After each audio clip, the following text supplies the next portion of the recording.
오늘은 글로벌 럭셔리 시장 얘기를 해볼까 하고요. 사실 어떤 내용 커버하면 좋을지 고민을 많이 했어요. 네. 근데 이번에 되게 재밌는 게 되게 랜덤하게 블랙핑크 영상 보면서 소재가 생각이 났거든요. 아, 어떤 영상 보셨나요? 그래서 이번에 그 띄어 노래 네. 나온 거 보셨잖아요. 네. 그 너무 뮤비도 신나더라고요. 보고, 네. 그래서 중독성이 엄청 강한데 네. 그거 보다가 지금 기사 보시면은 제가 어떤 얘기 하려는지 지금 감이 오지 않으세요? 네. 유명하죠. 네. 네, 그래서 리사가 꽤 오랫동안 LVMH 회장 아들 프레데릭 아르노랑 연애를 하고 있죠. 네. 얼마 전에 한국에 출장도 왔었는데 이때 블랙핑크 콘서트도 가서 뭐 내조를 하고 갔다더라. 네. 썰이 많이 있는데 그래서 오늘은 좀 무의식의 흐름으로 잡은 주제긴 한데 LVMH 현황 먼저 볼 거고요. 네. 그래서 우리 리사가 언제 또 LVMH 패밀리 될지도 모르는데 네. 우리 안심할 수 있나 네. 좀 주제 넘게 걱정도 해보고 네. 요즘 명품 시장 전망 쭉 보고 그리고 앞으로 소비 트렌드가 어떻게 고착화되고 바뀔 것 같은지 한번 쭉 점검을 하려고 합니다. 네. 완전 딴소리인데 아들이 아버지랑 되게 비슷하게 생겼네요. 네, 5명 중에 넷째인데 네. 뭐 여담이지만 지금은 로로 피아나라고 하는 LVMH 산하 브랜드 대표를 맡고 있다고 해요. 네. 95년생 정도로 알고 있습니다. 아, 어리군요. 아. 많이 닮았죠. 네. 오케이, 좋습니다. 네. 럭셔리 산업 현황 지금 요즘에 어떤지. 이 럭셔리 산업 사실 한국에서도 너무 핫했잖아요. 네. 지난 한 3년 동안 네. 이제 20대들이 돈 모으면은 코인으로 돈 모아서 명품 사는 그런 루프가 저희가 20대 네. 말 정도일 때 계속 그렇죠. 유행을 많이 했었는데 지금 네. 또 한국에서도 많이 죽고 있다 이런 얘기들이 예를 들어 명품 플랫폼들 기준으로 얘기도 많이 그렇죠. 되는 것 그게 같아요. 너무 상징적이긴 하죠. 네, 그래서 지금 전체적으로 글로벌리 럭셔리 산업들 어떻게 흘러가고 있는지 한번 살펴보도록 하겠습니다. 네. 그래서 우선 주요 업체 실적부터 얘기를 해볼게요. 네. 먼저 프랑스의 캐링이라는 회사가 있어요. 네. 캐링은 발렌시아가나 구찌 같은 브랜드를 들고 있고 연매출이 17빌리언, 그러니까 170억 유로니까 거의 하나로 30조 원 네. 가까이 되는 회사인데 네. 이 캐링 매출이 전년 대비해서 15%가 빠졌습니다. 그리고 핵심 브랜드 구찌로 보면은 25%가 빠졌고요. 네. 확실히 요즘에 구찌는 좀 덜 보이는 것 같지 않아요? 네, 조금 이미지가 소진된 느낌도 한국에서도 조금 있는 것 같고. 네, 그것도 있겠지만 사실 로고 플레이가 워낙 강한데 지금 트렌드가 약간 올드머니 쪽으로 바뀌고 네. 있잖아요. 네. 그래서 사실 그 트렌드 완전 반대편에 있다 보니까 더더욱이 좀 기피하는 거 아닌가 뭐 싶기도 하고. 네. 그리고 이제 문제 LVMH는 사실 올해 상반기에 매출은 4% 빠지고 순이익은 22% 빠졌는데 주가로 보면 상태가 제일 안 좋긴 해요. 네. 주가를 보여드릴게요. 보시면 올해만 지금 30% 가까이 빠지고 있고요. 네. 지금 회사 차원에서 주가 방어 해보겠다고 바이백도 열심히 하고 심지어 LVMH 회장은 개인 사재를 1빌리언 뭐 1조 이상 털어가지고 지금 주식 매입도 하고 있는데 네네. 별 소용이 없다. 네. 상태가 안 좋은 거죠. 네. LVMH가 사실 또 아르노가 제일 유명해진 게 지금 말씀하실 것 같긴 한데 네. 부호 순위로 유명해졌었죠, 그렇죠. 사실. 그래서 한때 LVMH 그 시가총액이 21년도, 22년도 그때 피크 때는 제 기억에 450빌리언 유로였던 것 같거든요. 네. 그래서 하나로 거의 뭐 얼마죠? 700조 되려나? 네. 700조, 800조 됐을 것 같은데 그때 잠깐 세계 1위 찍었다가 네. 지금은 많이 꺾인 상태다. 네. 보시면 될 것 같고 이게 지금 보시는 화면이 LVMH가 산하에 들고 있는 브랜드인데 여기 패션, 레더 그리고 와치 보시면은 좀 익숙한 브랜드 많이 보이지 않으세요? 예, 그렇네요. 총 들고 있는 게 75개 브랜드라고 해요. 네. 근데 저희 같이 사실 명품에 엄청 빠삭하지 않은 일반인들도 거의 알 정도의 거의 뭐 1티어 업체인데 네. 이 회사가 역대급으로 흔들리고 있으니까 지금 업계 전체에서 곡소리가 나고 있다. 네. 볼 수 있는 거죠. 그렇죠. 잠깐 찾아봤는데 에르메스는 이제 에르메스라는 하나의 브랜드를 운영하는 회사인데 일황이죠, 사실 에르메스. 네. 근데 에르메스가 LVMH 시가총액을 제꼈다라는 소식이 나왔었어요. 네, 근데, 올해 4월쯤 나왔죠. 네. 근데 에르메스도 지금 주가 찾아보니까 얘도 별로 안 좋네요. 이 명품 전체적으로 지금 주가가 계속 빠지고 있는 거는 이 일황한테도 같은 소식인 것 같다는 생각이 듭니다. 네. 근데 에르메스는 제가 나중에 시간 나면 얘기하겠지만 네. 사실 지금 전반적으로는 흐름이 제일 좋은 편이에요. 그래도 유일하게 나은 좋은 편이다. 편이고 네. 이건 좀 이따 말씀드려볼게요. 네, 좋습니다. 일단 그래서 업계 내부에서는 이게 지금 변명을 하고 있는 게 표면적으로 분석하자면 이건 구조적인 문제가 아니라 지금 중국이랑 미국에서 오는 악재 때문에 생기는 좀 일시적인 슬럼프다라고 네. 얘기를 하고 있어요. 네. 우선 첫 번째가 중국인데 사실 지금까지 뭐 최근 들어서 럭셔리 산업을 완전 멱살 잡고 끌고 가는 게 중국인들이었잖아요. 네네네. 근데 몇 년 사이에 중국 경기가 뭐 부동산 버블 터졌다고 하고 네. 뭐 지방정부 부채 쌓인다고 해서 경기 침체가 왔고 네. 이것 때문에 명품 소비가 눌려 있다라고 분석을 하고 있어요. 네네. 그리고 되게 재밌는 포인트는 우리 작년 초에 엔저 때문에 네. 한국인들도 일본 여행 가서 막 쇼핑해왔던 거 기억나세요? 예, 많이 갔었죠. 그래서 이게 중국에서는 심지어 관광 상품까지 있었다고 해요. 네. 그래서 이때 중국인들이 일본 넘어가서 이제 일본에서 명품을 쓸어오는 실적이 좀 크게 튀면서 네. 이 기저효과가 있었는데 이때 이후로 이제 아비트러즈가 없다 보니까 그때 튀었던 실적 대비해서 지금 지표가 더 안 좋아 보이는 거다라고 네. 업계에서는 얘기를 하고 있습니다. 네, 네. 그래서 중국 경기가 회복되면은 결국은 실적 반등한다 네. 얘기를 하거든요. 네. 어쨌든 뭐 사실이기는 한 것 같고요. 실제로 중국에서 소비 네. 많이 했었고 실제로 많이 죽여서 중국 쪽에 노출도가 높은 컨슈머 굿즈들이 전체적으로 다 떨어진 거는 맞기는 하니까 네. 그 팩트는 팩트인데 그렇죠. 그런데 뭐 이게 진짜 다시 반등할 수 있느냐에 네. 대해서는 다시 좀 더 근원적인 그렇죠. 질문들을 해봐야 되는 네, 상태인 것 그렇죠. 같네요. 두 번째는 미국 이슈고요. 네. 미국이 올해 초부터 뭐 트럼프 관세 때문에 지금 다 난리가 났는데 네. 그래서 실제로 지금 소비 지표가 안 좋은 편이긴 해요. 지금 네. 주가 뭐 올타임 하이 찍는 거는 약간 말도 안 되는 그냥 반대 스토리고 네네네. 미국에서 전반적인 지표가 꺾이고 있는데 특히 PCE라고 해서 개인 소비 지출 지표가 작년 말 대비해서는 확 꺾이는 추세긴 했다. 네. 뭐 이번 상반기에 아이폰 매출 뛴 거는 정말 좀 특이한 케이스였던 것 같고요. 네네. 여기다가 이 시점에 보통 가장 먼저 줄이는 게 이제 사치제 소비잖아요. 그렇죠. 그래서 이것 때문에 상반기에 LVMH 포함해서 실적이 많이 빠졌다라고 네. 얘기를 하고 있습니다. 네. 그래서 LVMH가 미국 쪽 당연히 중요했고 중국 쪽 당연히 중요했는데 주요 시장에서 둘 다 무너지면서 지금 전체적으로 주가도 빠지고 실적도 많이 빠졌다. 그렇죠. 근데 이 업계에서 지금 말하는 거는 어디까지나 표면적인 분석이고 네. 사실 변명처럼 보이는 지점이 있는 게 네. 냉정하게 봤을 때 지금 명품 시장이 매크로랑 무관하게 좀 장기적으로 침체하는 사이클이 아닌가 네. 의심을 네. 할 수 있거든요. 네. 근거가 몇 개 있는데 대표적으로 그동안 럭셔리 산업이라는 게 글로벌 경제 성장률 대비해서 한 2배 정도로 성장을 쭉 해왔어요. 네네. 20년 동안 이어진 패턴이었는데 근데 작년에는 딱히 경기 침체도 없었는데 이게 2%가 빠졌거든요. 네. 그리고 올해도 잘해봐야 뭐 현상 유지하거나 아니면 위축된다고 얘기를 하고요. 네. 그래서 2008년의 경제 위기 이후로 지금만큼 럭셔리 시장이 상황이 안 좋은 적이 없었다. 네. 네. 위기론이 나오고 있는 상황이죠. 네. 그 전체적으로 그냥 럭셔리 시장, 그 명품이라는 것에 대한 수요가 전 세계적으로 그냥 다 떨어지고 있는 상태이다. 네. 그게 뭐 이런 플럭추에이션, 국가별 상황 뭐 이런 거에 무관하게. 떨어져서 네. 그냥 전체적인 메가 트렌드일 수도 있다라는 게 지금 그렇죠. 우려인 거네요. 그래서 본질적인 이유를 한번 보면은 첫 번째로 일단 젠지 명품 소비가 꺾이는 게 크긴 하고요. 네. 질문 들어보면은 명품 소비를 가끔 하시는 편인가요? 어떤가요? 저는 한 3년에 한 번. 어떤 이유로 구매를 하세요? 저 스스로에게 주는 선물 혹은 남한테 주는 선물 딱 그 정도로만 했어요. 옷 정도인가요? 아니면 액세서리 정도? 제가 최초로 했던 거는 그냥 지금도 쓰는데 한 5, 6년 전에 월급 받고 지갑 산 지갑. 거. 네, 네. 보통 지갑을 먼저 많이 네, 하니까. 지갑 막 그렇게 막 막 그렇게 절대적으로 비싼 금액은 아닌데 몇십만 네. 원 정도를 이제 딱 네. 그 써본 경험이 있고 뭐 선물 사느라고 한번 또 써본 경험이 있고 뭐 요 정도인 것 같아요. 네. 근데 이런 지갑이나 뭐 옷 가끔 아니면은 주얼리 할 수도 있고 안 할 수도 있고 뭐 요 네. 정도가 네. 딱 그냥 쓸 수 있는 저희 나이대에서 네. 소비인 것 같아요. 네. 저는 사실 몇 년 전까지만 해도 스트릿 패션에 엄청 꽂혀 있어서 네. 이쪽 브랜드는 조금 무리해서라도 산 편이긴 했는데 네네. 요즘에는 확실히 덜 쓰고 있는 것 같거든요. 네. 이게 제가 뭐 나이가 든 걸 수도 있고 네. 질린 걸 수도 있고 얘기가 있는데 뭐 여러 가지 이유가 있을 것 같은데 네. 이 세대별 그래프를 보시면은 제일 위에 있는 게 젠지 명품 소비거든요. 네네. 이게 2023년 대비해서 작년에 꺾인 추이가 크다는 거예요. 네. 나머지 세대를 보시면 현상 유지하거나 겨우 뭐 1, 2% 빠진 정도인데 네네. 젠지는 7%가 빠졌거든요. 네. 그래서 이게 그래프가 문제라는 거죠. 어렵긴 한데 그래도 저 맨 위에 노란색 그래프는 확실히 줄어 있는 게 보이기는 하네요. 네네. 그래서 이게 숫자를 제가 지금 뭐 못 보여드리긴 하는데 우리 수치를 비교했을 때 7%가 빠졌다는 게 네. 일단은 저희 현상이고 네. 보통 이 나이 또래가 팬데믹 기점으로 처음 명품을 접했거든요. 네. 근데 이제는 뭐 한 번씩 사보기도 했고 그리고 네. 인스타, 틱톡에서 좀 질리게 보다 보니까 명품에 대해서 호기심이나 환상이 좀 꺼지는 거 아닌가라고 네. 볼 수 있는 거죠. 네. 그 처음에 20대 때 명품을 사보셨어요? 저도 28살 때 처음으로 네. 그 지갑을 딱 샀던 거 한 30만 원, 40만 원 정도 네네. 쓰고. 저도 뭐 그쯤인 것 같아요. 네. 근데 그때는 저희는 사니까 좋다.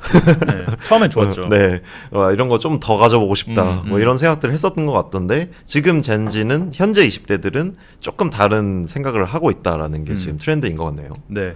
그래서 젠지가 명품 소비에 대해서 지금 어떤 센티먼트를 가지고 있느냐 네. 보여주는 제일 좋은 지표 중에 하나가 소셜 지표일 것 같거든요. 네. 이게 얼마 전에 나왔던 베인에서 나온 자료인데 네. 22년 이후로 명품 브랜드 소셜 미디어가 팔로워 성장률은 90%가 꺾였고 네. 그리고 인게이지먼트 지표도 40% 이상 급감을 했다고 네. 얘기를 해요. 네. 그래서 이건 뭐 저만 해도 보이는 건데 주변 네. 봤을 때 길거리에서 지금 뭐 남들 다 입는 거 명품들 몇백 주고 살 바에는 네. 그냥 조금 더 개성 있게 남들 모르는 좀 덜 유명한 브랜드를 소비하자. 네. 트렌드가 확실히 보이는 것 같긴 해요. 네.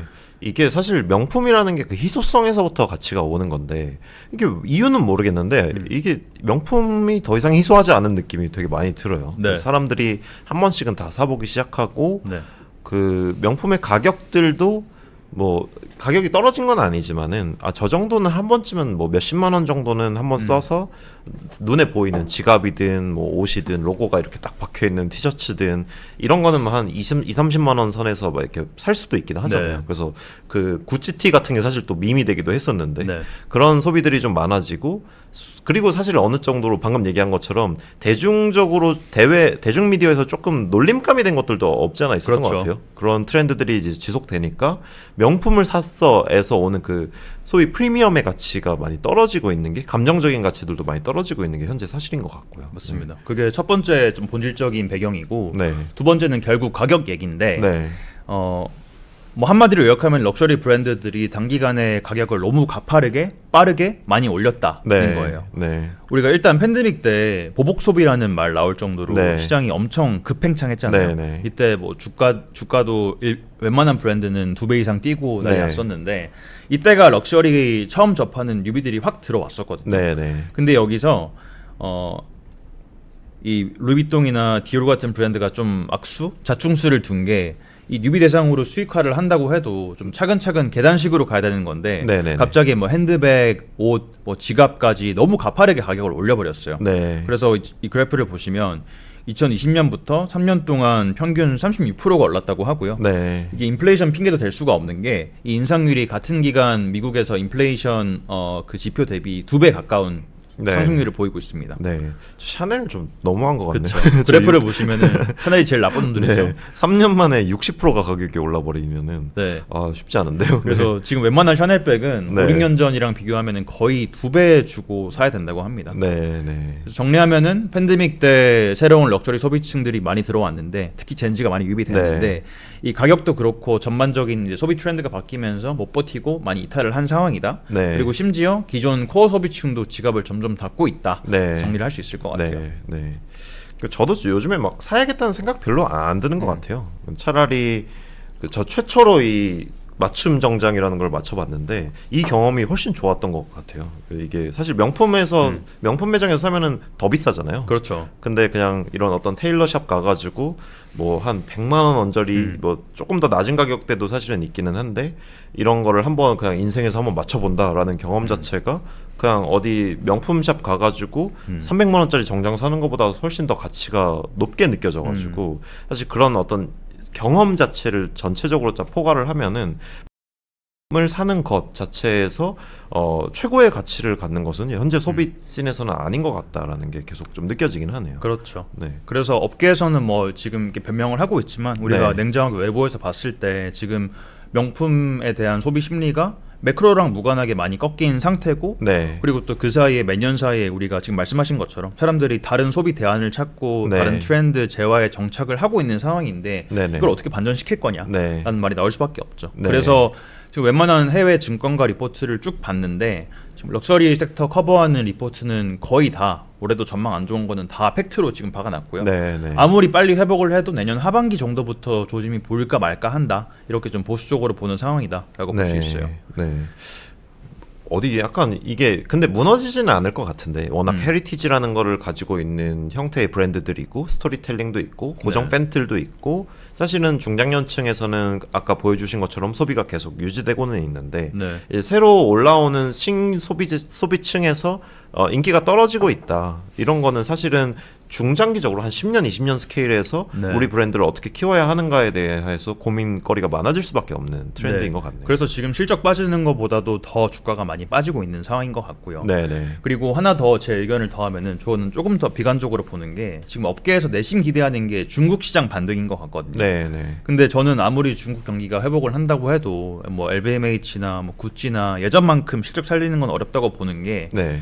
중국에서도 사실 저희가 느낀 그 감정이랑 비슷하게 지금 가고 있는 것 같아요. 네. 유럽 브랜드들이 처음 진출한 게 30년 전이거든요. 네. 근데 이게 2000년대 후반, 2010년대 중산층 올라오는 거랑 맞닿아서 또 네. 중국의 또 그 부플렉스하는 문화가 또 특유의 문화가 있잖아요. 네, 네, 그래서 이게 맞으면서 쭉 급성장을 했는데 이게 뭐 팬데믹 때 이 꺾이게 된 배경이 여러 가지가 있겠지만 여러모로 중국인들이 이제 명품이라는 거에 피로도가 많이 쌓이기 시작했다는 네, 네. 게 있는 것 같아요. 그래서 네. 이 대신에 조금 더 비싼 이제 뭐 라이프스타일 피트니스 브랜드를 찾고 있는데 네. 대표적으로 룰루레몬이나 마크테릭스 같은 브랜드 같은 경우에는 연매출이 중국에서 지금 성장률이 한 40~50% 가까이 지키고 있거든요. 네. 그래서 소비 대안을 좀 찾은 거 아닌가 네. 싶기도 하고 그리고 어쩌면은 좀 더 큰 문제일 수도 있는 거는 저희가 지난번에 아이폰 매출 얘기하면서 예. 중국에서 애국 소비 얘기했던 거 기억나세요? 네네네. 그래서 이게 스마트폰 같은 소비재에서 작게 시작을 해서 이게 이제 점점 올라가서 네. 우리가 소비할 때 전반적인 스토리텔링 문화까지 곁들여서 소비를 하는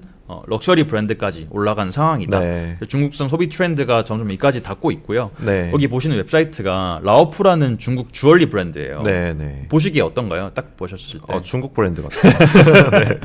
그래서 사실 저도 딱 봤을 때 네. 중국 느낌 너무 강하고 네네. 우리 기준 좀 투머치긴 하죠. 네네. 그래서 중국 밖에서는 절대 안 먹힐 것 같긴 한데 네. 여튼 이 라오프가 중국 안에서는 젊은 층들한테 까르띠에 대안으로 먹히고 있다고 합니다. 까르띠에 대한. 네. 네. 가격도 가성비 티어가 아니에요. 저도 네. 정확한 가격은 모르겠지만 웬만한 명품급이라고 하는데 지금 매장 밖에 다 대기줄 설 만큼 20~30대들한테 수요가 급증하고 있다고 합니다. 네. 그래서 이게 주얼리만 그런 게 아니고요. 뭐 럭셔리 코스메틱, 럭셔리 핸드백까지 지금 중국에서 로컬 브랜드가 나오면서 대체를 하고 있는 그림이 만들어지고 있다고 하고 네.